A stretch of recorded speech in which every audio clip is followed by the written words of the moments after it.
ಎಲ್ರಿಗೂ ನಮಸ್ಕಾರ. Welcome back to my channel. ನಾನಿವತ್ತು ಹರ್ಬಲ್ ಹೇರ್ ಆಯಿಲ್ನ ಯಾವ ರೀತಿ ಮಾಡೋದಂತ ಹೇಳ್ಕೊಡ್ತಾ ಇದ್ದೀನಿ. ಈ ಹರ್ಬಲ್ ಹೇರ್ ಆಯಿಲ್ ಮನೆಯಲ್ಲೇ ಯಾವ ರೀತಿ ಈಸಿಯಾಗಿ ಮಾಡ್ಕೊಳ್ಳೋದು ಅಂತ ನಾನು ತೋರಿಸ್ತಾ ಇದ್ದೀನಿ. ಈ herbal hair oil hair growth ಮತ್ತು ಬ್ಲ್ಯಾಕ್ ಹೇರ್ಗೆ ಹೆಲ್ಪ್ ಮಾಡುತ್ತೆ ಅಂತ ಹೇಳ್ಬೋದು. ಇದಕ್ಕೆ ಮೊದಲು ನಾನು ದಾಸವಾಳದ ಎಲೆನ ತೊಗೊಂಡಿದ್ದೀನಿ, 1 ಹಿಡಿಯಷ್ಟು. ಬಟರ್ ರೋಸ್ ತೊಗೊಂಡಿದ್ದೀನಿ, 2-3 ಬಟರ್ ರೋಸ್ ತೊಗೊಂಡಿದ್ದೀನಿ. 5 ವೀಳ್ಯದೆಲೆ ತೊಗೊಂಡಿದ್ದೀನಿ. 5 ದಾಸವಾಳದ ಹೂವು ತೊಗೊಂಡಿದ್ದೀನಿ.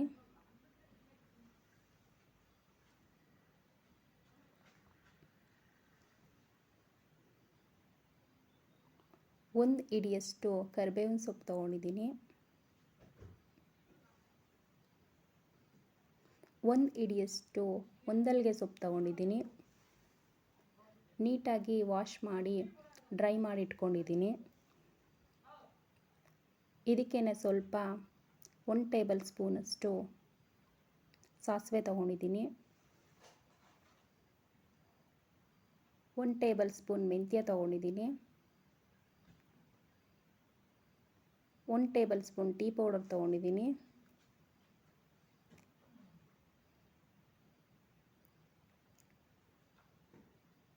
ಮುಕ್ಕಾಲು ಲೀಟರ್ ಕೊಕೊನೆಟ್ ಆಯಿಲ್ ತೊಗೊಂಡಿದ್ದೀನಿ. ಯಾವುದಾದ್ರೂ ಬ್ರ್ಯಾಂಡ್ ತೊಗೋಬೋದು. ಸ್ವಲ್ಪ ಹರಳೆಣ್ಣೆ ತೊಗೊಂಡಿದ್ದೀನಿ. ಇದ್ರ ಜೊತೆಗೇ 2 ಟೇಬಲ್ ಸ್ಪೂನ್ ಕಪ್ ಎಳ್ಳು ತೊಗೊಂಡಿದ್ದೀನಿ. ಮೊದಲಿಗೆ ದೊಡ್ಡ ಬೌಲ್ ಇಟ್ಕೊಂಡು ದಾಸವಾಳದ ಎಲೆ, ದಾಸವಾಳದ ಹೂವು, ವೀಳ್ಯದೆಲೆ, ಬಟರ್ ರೋಸ್,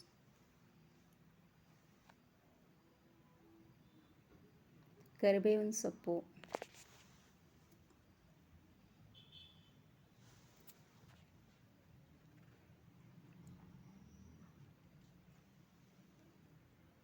ಒಂದಲ್ಗೆ ಸೊಪ್ಪು,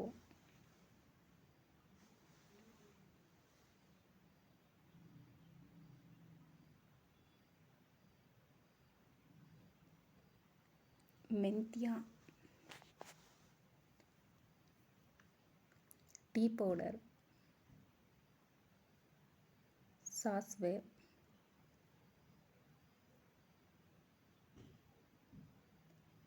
ಇದೆಲ್ಲವನ್ನು ಹಾಕೊಂಡ ನಂತರ ಇದಕ್ಕೆ ಎಣ್ಣೆ ಹಾಕ್ತಾ ಇದ್ದೀನಿ, ಕೊಬ್ಬರಿ ಎಣ್ಣೆ.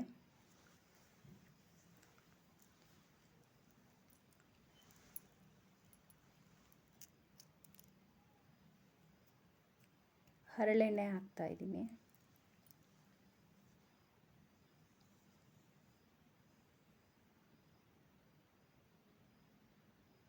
ಹರಳೆಣ್ಣೆ ಆಪ್ಷನಲ್ಲು.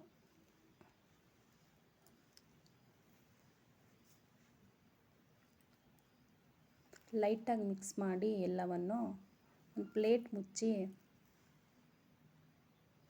ಓವರ್ ನೈಟ್ ಬಿಡಬೇಕು.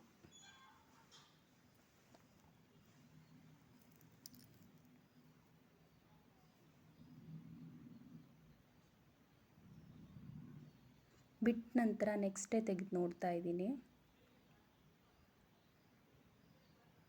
ನೋಡ್ತಾ ಇರ್ಬೋದು, ಎಣ್ಣೆಯಲ್ಲಿ ನಾನು ಹಾಕಿರುವಂಥ ಎಲ್ಲ ಇಂಗ್ರೀಡಿಯೆಂಟ್ಸು ಬಿಟ್ಕೊಂಡಿದೆ. ಇದನ್ನು 2 ಅವರ್ಸು ಎಳೆ ಬಿಸಿಲಿಗೆ ಇಡಬೇಕು.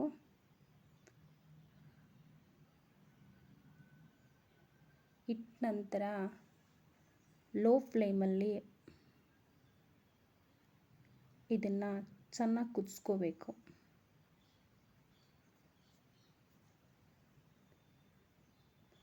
ಟೆನ್ ಮಿನಿಟ್ಸ್ ಲೋ ಫ್ಲೇಮಲ್ಲಿ ಚೆನ್ನಾಗಿ ಕುದಿಸಿದ ನಂತರ ಇದಕ್ಕೆ 5-6 ಸಣ್ಣ ಈರುಳ್ಳಿನ ಜಜ್ಜಿ ಹಾಕ್ಕೊಳ್ಬೇಕು. ಈರುಳ್ಳಿ ಹಾಕ್ಕೊಂಡು ಒಂದು 5 ಮಿನಿಟ್ಸ್ ಚೆನ್ನಾಗಿ ಕುದಿಸಿ. ಒಟ್ಟು 10 ಆರ್ 15 ಮಿನಿಟ್ಸ್ ಲೋ ಫ್ಲೇಮಲ್ಲಿ ಕುದಿಸ್ಕೋಬೇಕು.